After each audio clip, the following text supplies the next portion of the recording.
বোধহয় আশীর্বাদ হয়ে গেল। তুই একবার যাবি না? না, তোমার ছেলের আশীর্বাদ হচ্ছে, আর তোমাকেই যখন ডাকলো না। আমাকে ডাকবে কেন? না না রে, আমি যাব না। আমিও যাব না। ছোটদাকে তো আর আমি আশীর্বাদ করতে পারবো না। তবু তুই একবার যা মিনু। ওরা বোধহয় এক্ষুনি খেতে বসবে। ওরা খাবে আর আমি দাঁড়িয়ে থেকে কি করব? আর তাছাড়া দিদি তো মার সাথেই আছে। আজকে সব রান্না আমি করেছি। কেমন হয়েছে খেতে? খুব ভালো হয়েছে। মা বলো বলো। এই পায়েসটা চিনু আপনাদের জন্য স্পেশাল ভাবে তৈরি করেছে। নিজেই দুধ এনে বাদাম কিশমিশ টিশমিশ দিয়ে। বাহ, খুব ভালো হয়েছে। খুব ভালো। আপনি আর দেরি করবেন না মাসি, চাকরটাকে বলুন চটিটা ধুয়ে ভালো করে মুছে সেকে দিতে।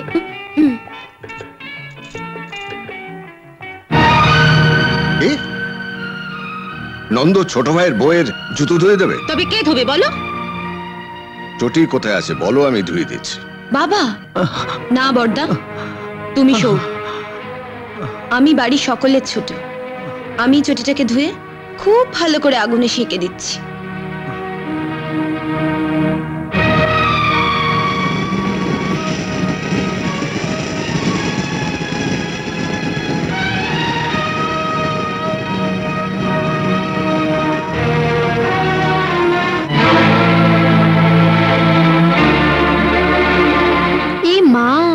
চুটিটা তো পুড়ে গেছে।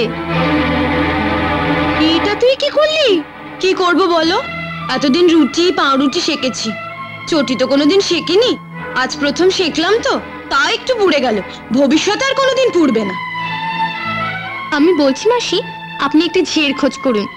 বিয়ের আগে ওকে এনে সব শিখিয়ে নিন। যদি বলেন আমি ওকে ট্রেনিং দিয়ে যাব। হ্যাঁ হ্যাঁ, তাহলে তো একটা দিন রাত্রির ঝি খুঁজতেই হয়। রাত দিনের ঝি, সেটা অনেক খরচ। তার জন্য তোমায় ভাবতে হবে না, আমি অনেক ভেবেচিন্তে একটা ব্যবস্থা করেছি। ব্যবস্থা? কি ব্যবস্থা করেছো শুনি? আমি শঙ্করের বিয়ের আগেই নন্দর বিয়েটা দিয়ে দেব। নন্দর বিয়ে? তুমি তুমি কি পাগল হয়েছো? না চেঁচি, যা বলছি শোনো। নন্দ তো এ বাড়িতে চাকরের কাজ করে, আর ওর বউ এসে ঝিয়ের কাজ করবে। ঝিয়ের কাজ? না না না না না না, এটা এটা তুমি করো না, এটা অন্যায়। রাখো তো, ন্যায় অন্যায় আমাকে বুঝিও না। আমি সকালবেলায় ঘটক মশাইকে ডেকে এনে সব বুঝিয়ে দিয়েছি। কেন তুমি বুঝতে পারছো না? নন্দ নন্দ তো। তুমি শুধু চুপ করে দেখে যাও আমি কি করি। ঝিয়ের পেছনে খরচা তো হবেই না, আমি ঝিও আনবো, সঙ্গে 30,000 টাকা নগদ, আর সেই সঙ্গে আরো কিছু গয়না এনে আমার বড় লোক ছোট বৌমাকে মনের মতো করে সাজাবো। কিন্তু ওরা যখন জানবে যে নন্দ। যখন জানবে তখন বিয়ে হয়ে যাবে। না না না, এভাবে কাউকে ঠকিয়ে। তুমি চুপ করো তো। তোমার নন্দর আর কোনো গুণ নাই থাক, চোখ ধাঁধানো একটা রূপ আছে, আর আমি ওই রূপ ভাঙিয়ে কিস্তি মাত করব। ওর ছবি দেখে মেয়ের বাবা মা ওর সম্বন্ধে আর কিচ্ছু জানতে চাইবে না।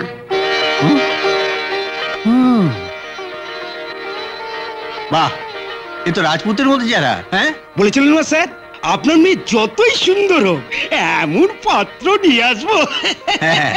ওই দাও না ছবিটা, আমি একটু দেখি। হ্যাঁ, না না দেখো না। কি বৌঠান বলুন না, আমার মেয়ে সাবিও সুন্দরী, কিন্তু ছেলেটিও।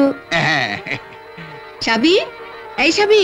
হ্যাঁ, মেয়েকে একবার দেখিয়ে নিন ছবিটা। আজকালকার মেয়ে তো, তাদের তো নিজেদের একটা পছন্দ অপছন্দের ব্যাপার আছে। বাবা মার পছন্দ হলেই যে বিয়ে করতে হবে তা তো কোনো মানে নেই। ডাকছিলে মা? হ্যাঁ, কি করছিলি? আজ সোমবার না, শিব ঠাকুরের মাথায় জল ঢালছিলাম। এবার শুধু সোমবার নয়, প্রতিদিনই শিবের মাথায় জল ঢালতে হবে। দেখ তো ছবিটা।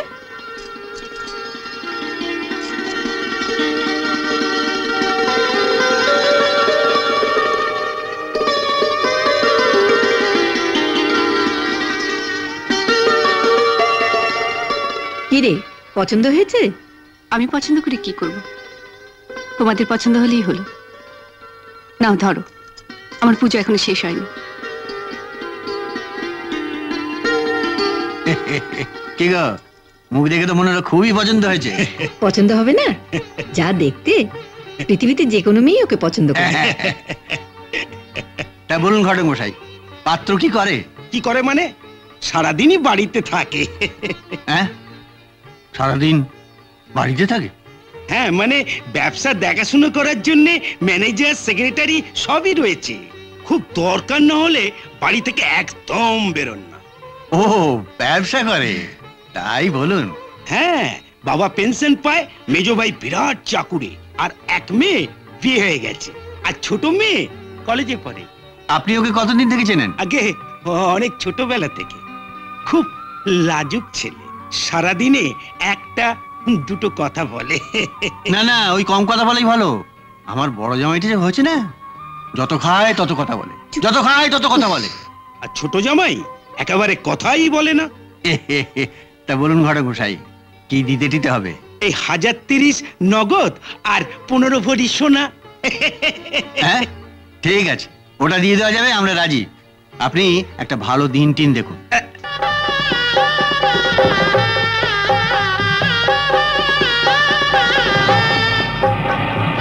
এই তো এসে গেছে। দীপক, তুমি যা অ্যাটেন্ড করো, আমি ভেতরে খবরটা দিই। আরে গিনিমাকে খবর দে, বর এসে গেছে।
সাবিত্রী, সাবিত্রী, একবার দেখবি চল, কি সুন্দর বর হয়েছে তোর।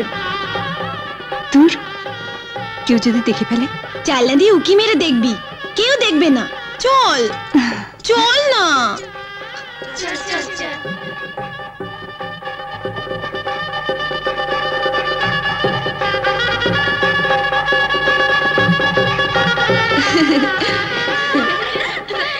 কিরে, বলেছিলাম না, সাক্ষাৎ মহাদেব। চল কাট শো কর यार, শো ফেলো ফেলো। তুই দেখা। কি দেখাবো? রাজা, নিজেকে কত চালাক মনে করিস তুই? তোর নেতা তোকে কতদিন বাঁচায় আমিও দেখব। থানায় চল।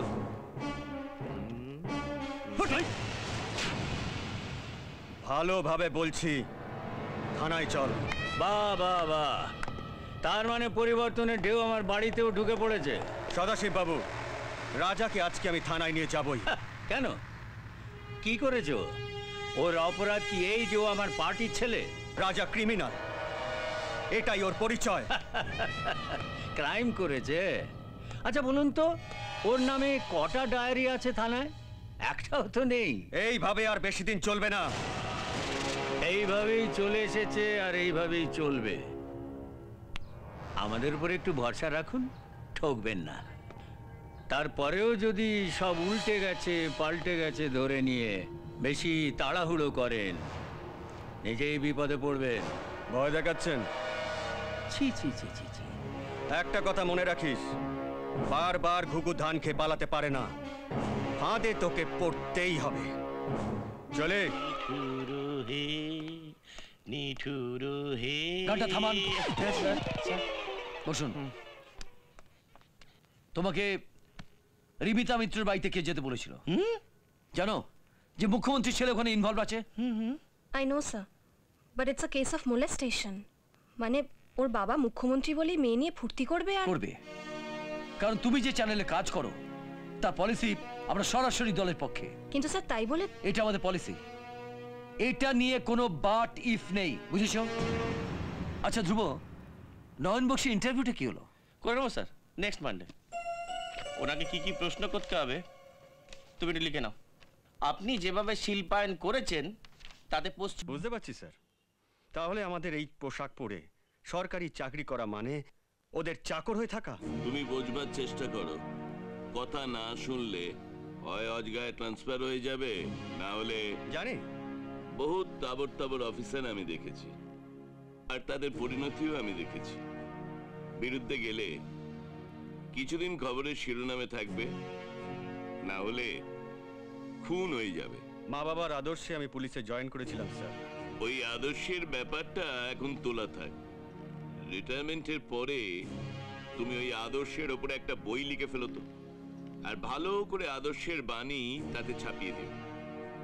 আর একটা কাজ করো, ওই বুক রিলিজের পার্টিতে কিন্তু আমাকে ডেফিনেটলি ইনভাইট করবে, and cocktail dinner is a must. কি প্রশ্ন করবে আমি দেখে নিয়েছি, আর আমাদের দলে কি কি ভবিষ্যৎ কর্মপন্থা রয়েছে সেটা ওদেরকে ভালো করে বুঝিয়ে দিন, আমি বাইরে আছি। হ্যাঁ, আপনারা প্রশ্ন করুন। ইয়েস প্লিজ একটু তাড়াতাড়ি করুন, আমার অনেকগুলো অ্যাপয়েন্টমেন্ট আছে। Sorry sir. Ready sir? প্রথম প্রশ্ন, আপনারা যেভাবে শিল্পায়নের কথা বলছেন তাতে পশ্চিমবঙ্গের লক্ষ লক্ষ যুবক চাকরি পাবে, আপনার প্রতিক্রিয়া? এটাই তো বোঝাতে চাইছি জনতাকে। আসলে লক্ষ লক্ষ বেকারের চাকরি, শিল্প, শয়ে শয়ে কারখানা, 34,000 কোটি টাকার ইনভেস্টমেন্ট যেখানে। সরি, খুব জরুরি বলে মাঝখানে ঢুকতে হলো। আপনারা একটু 5 মিনিট বাইরে যান, আমি আপনাদের ডেকে নেব। চল। আরে দরজা খুলে দাও, খুলে দাও। দরজা বন্ধ করো। ওদের এখানে নিয়ে এলে কেন? লাস্ট মিনিটে চেঞ্জ হয়েছে। স্যার ওকে, এক্সকিউজ মি, আমাকে এক্ষুনি উঠতে হবে। পার্ক স্ট্রিটে আগুন লেগেছে। সো আপনারা কালকে আসুন, আমি ইন্টারভিউ দিয়ে দেবো, কেমন? Okay sir. প্যাক করার কি, আবার কালে। আপনি শুধু পুলিশ কনভয়টাকে সরিয়ে দিন, ব্যাস। আবি একদম। বিশুদ্ধ রিভাইন্ড কর। আমি কিন্তু কাল পর্যন্ত অপেক্ষা করতে পারবো না। না আমি। সাবির, গাড়ি ঘোরো। মায়াদির ফ্ল্যাট, শিগগির।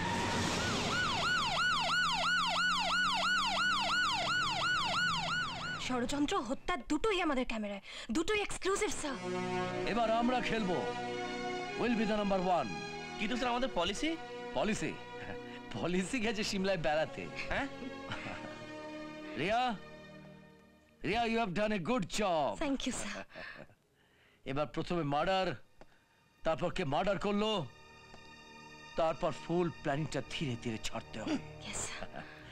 রিয়া, তুমি নিজেই বসে চেম্বারে বসে আর কি প্যাকেজটা বানাও। ওকে ঠিক আছে, চল। Now it's hour game. কিন্তু স্যার নয়ন বক্সি? ঠিক, নয়ন বক্সি। কিন্তু ধ্রুব, এই যে 30 কোটি টাকা ইনভেস্ট করেছি সেটা তো এই দিনের জন্য, তাই নয়? হেডও আমার, টেলও আমার। 350 কোটি টাকা আমার চ্যানেলের অ্যাকাউন্টে ফেলে দিতে বলো 2 ঘন্টার মধ্যে। তা না হলে সব দেখিয়ে দেবো। হয় 350 কোটি, নয়তো 1 নম্বর চ্যানেল। টিআরপিটা তো বুঝো তুমি। হ্যাঁ বস, কাজ শেষ, দুটোই খতম স্যার। হ্যাঁ, সময় সংবাদ বলে একটা চ্যানেল আছে না, ওই মেয়েটা স্যার যে বস্তির পুরো ক্যাচালটা তুলেছিল। হ্যাঁ স্যার, ওই মেয়েটা আমাদের সবকিছু রেকর্ডিং করে নিয়েছে স্যার। টেনশন নেই, ওটা আমি ম্যানেজ করে নেব। আপনি শুধু ধ্রুবর সঙ্গে ওই সময় চ্যানেলটাকে ম্যানেজ করুন। মাসে মাসে অনেক পয়সা তো দেওয়া হয় সালা মালটা। এই কি করছো? না আপনাকে বলছি না, ম্যাসাজ করাচ্ছি তো তাই। আস্তে করো ভাই। আচ্ছা সদাশিব দেখো, আমার মনে হচ্ছে আরো কিছু গন্ডগোল আছে। ওই ছেলে মেয়ে দুটো ঠিক ওই সময় মায়া মুখার্জি বাড়ির সামনে পৌঁছলো কি করে? আরে কোন দুটো? আরে ওই সকালে যারা ইন্টারভিউ নিতে এসেছে। হ্যাঁ, ক্যামেরাটা কি চালু ছিল? আরে শালা, ক্যামেরাটা তো চালু ছিল। আরে ফট ফট ফট। আপনাকে এসব বলছি না, মেসেজ করাচ্ছি তো তাই বলছিলাম। ও কি আশ্চর্য, ক্যামেরাটা চালু রেখে চলে গিয়েছিল। সবটাই রেকর্ড হয়েছে। আমি তোমাকে আগেই বলেছিলাম পল আর বুকাকে আমার অফিসে নিয়ে এসো না। আরে চুপ করুন তো ভাই, ভাবতে হবে। সব রেকর্ড হয়ে গিয়েছে। আর টিআরপির হাতে পড়লে সালা আমাদের বাঁদর নাচ নাচাবে, পাবলিকের হাতে পড়লে এই তো ক্যাচাল। এই সময় আওয়াজ উঁচু করছেন আপনি। শুনুন আমার কথা শুনুন, কোনো মিডিয়া বা প্রেসের সঙ্গে কথা বলবেন না। মিডিয়াকে সালা কাছে ঘেঁষতে দেবেন না, বুঝলেন? ওকে, ফোন রাখুন। ওকে। এই মুহূর্তের গুরুত্বপূর্ণ খবর, আক্রান্ত এসপি মায়া মুখার্জি। তবে কে বা কারা তার উপর গুলি চালিয়েছে সে বিষয়ে এখনো পর্যন্ত কিছুই জানা যায়নি। কোনো এক রাজনৈতিক দলের পক্ষ থেকেই এই বর্বরোচিত ঘটনা ঘটানো হয়েছে বলেই মনে করছে বিশেষজ্ঞ মহল। অত্যন্ত দক্ষ প্রশাসক হিসেবে পরিচিত মায়া মুখার্জি জনগণের স্বার্থে কাজ করেন বলেই তার যথেষ্ট সুনাম রয়েছে। আক্রান্ত হওয়ার এই খবর ছড়িয়ে পড়ার সঙ্গে সঙ্গেই শহরে নেমে পড়েছে বিরোধী দলের লোকজন। দোকানপাট সবই বন্ধ করে দিয়েছেন তারা। কার্যত বন্ধের চেহারা নিয়েছে গোটা শহর। অবস্থান বিক্ষোভে বসেছে ভারতীয় উত্তরণ দল। একই সঙ্গে কুশপুত্তলিকা পোড়ানো হচ্ছে বিভিন্ন নেতার। কেসটা একটু ঘোরালো হয়ে গেল সদাশিব হালদার, কিন্তু পলিটিক্সের এটাই তো মজা। বিবাহ কাহার সে তো বিধিলিপি যার, জায়া মাতা পুত্র পিতা কে কার আপন। কোথায় বিভাগী হয় বাউলের মন, মর্তধামে হয় পাপ পুণ্য বিবেকের নদী বহে যায়। হইল তা তো মন দিয়া শোনো রাজা খনার বচন, ইতিহাসে যাহা হবে পরশ রতন। মা, খনা এইমাত্র বললেন আপন পর গায়ে নেকা থাকে না। কে কার বাবা মা, কে কার ভাই বোন, সে তো জানে ভগবানের মন। ঠিক আছে, তুই দেখে যা। কে এলো রে, কে এলো? মনে মনে চুপি চুপি যাকে ভালোবেসেছিলাম সে একদিন পর ফেললো, কিন্তু এসো এসো।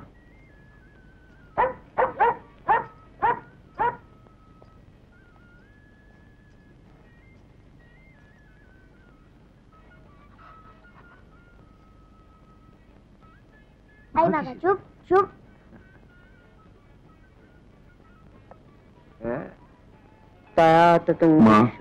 অনন্ত রূপম। মা,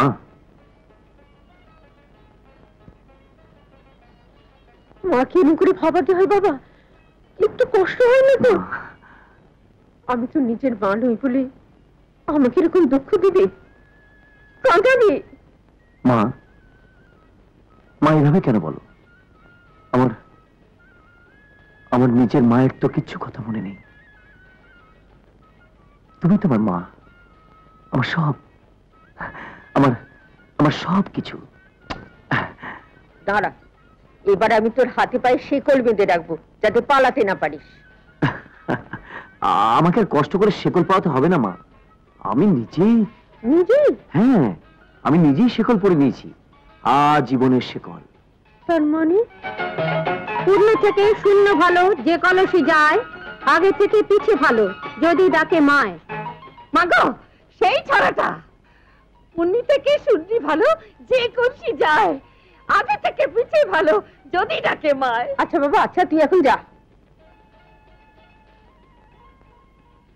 হাতে পায়ে শিকল পড়েছিস, কি ব্যাপার আমি খুলে বলতো? একই কদিন ধরে আমার শরীরটা ভালো যাচ্ছে না।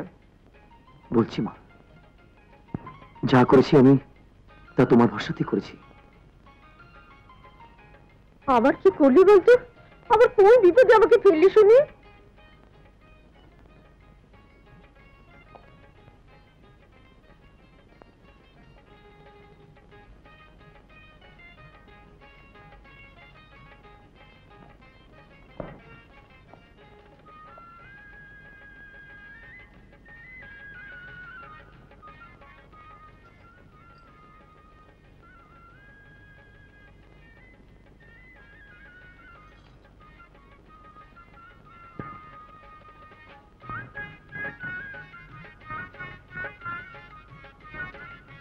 ঠাকুমা ঠাকুমা আমি বিয়ে করেছি, আমার বউ। তোমার তোমার জন্য শিবাদাসী এনেছি মা। তুমি অনেকদিন ধরে বায়না করছিলে না? বায়না করেছিলাম দাসের জন্য নয়, তোর মতো একটা বাউন্ডুলে ছেলেকে ঘরে আটকাবার জন্যে। আর আমার জন্য চেয়েছিলাম একটা সই। তুই যেমন খড় আলু করা সই আনবি এ আমি স্বপ্নেও ভাবিনি বাবা। কোথা থেকে আনলি এরকম ফুল? কেমন করে পেলি? শোনো মা, মন দিয়ে শোনো। শুনিও হে বধূ মাতা, শ্রীদেবী খনা, একজনে যাহা চায় পায় অন্য জনা। চোখ যদি ভুল করে মন ঠিক থাকে, মন ভুল করে যদি শুধু চোখটাকে। কোথা ছিলে? যদি হই নিয়তি আমি দিন থেকে রাতে, আধার আমা থেকে খনার প্রভাতে, যেখানে আলো। তাই ও এই পরিবারে এসেছে, ওর কোনো দোষ নেই, সব দোষ আমার। স্বর্গের পারিজাত, এই ফুল তুই যেখান থেকেই আনিস না কেন তোর কোনো দোষ নেই। আজ থেকে ও আমার ঘরের আলো। আমি ওর নাম দিলাম আলো বউ।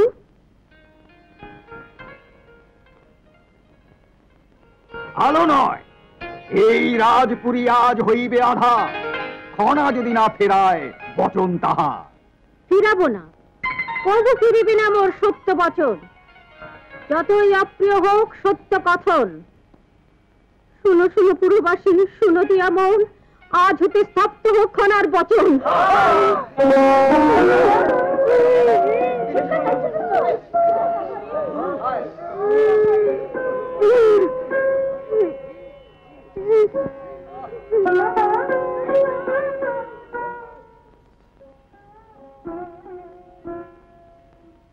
সবই তো ভালো মা, কিন্তু কিন্তু তোমার বৌমা কথা বলতে পারে না। চিপ কেটে ফেললেন, উনি আর কথা বলতে পারবেন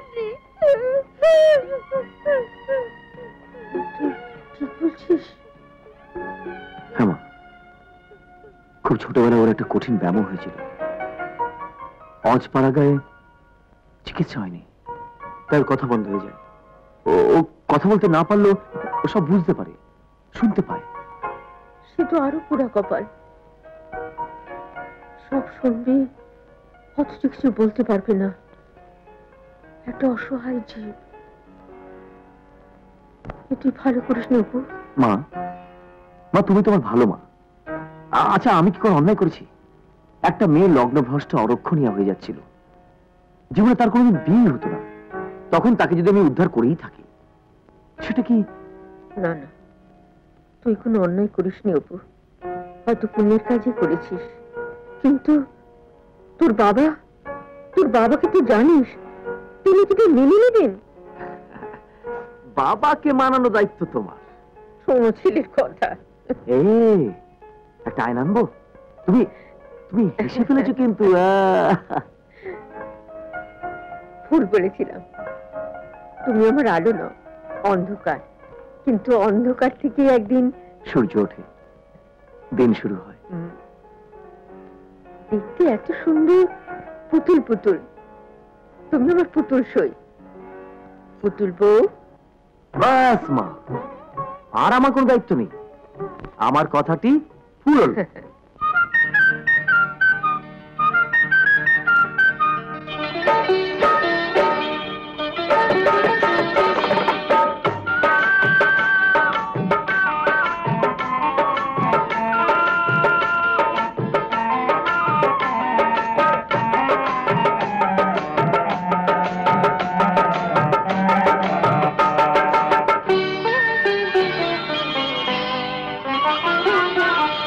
কথাটি ফুরালো, মোটে গাছটি মুড়ালো, আমি আর কথা কইতাম না,